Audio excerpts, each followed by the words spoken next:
We're going to the candy shop.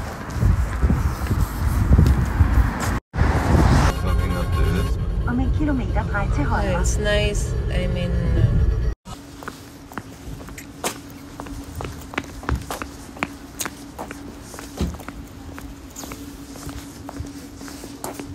andito na kami sa chocolate cafe. Guys. Titingnan natin kung anong mayroon sa loob. Ang daming mumurang sweets daw dito.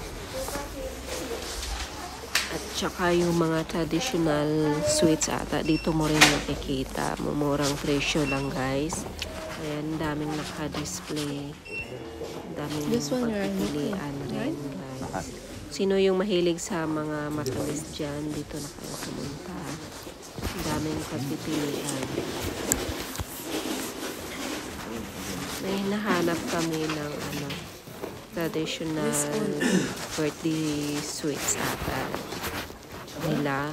Yun ang bilhin ng asawa ko para sa mga katrabaho niya. Ang ito na ata guys. Ayan. Ito na yung hinahanap niya. Bibili kami ng long box na guys. At matitikman ko na rin. Thank you for watching.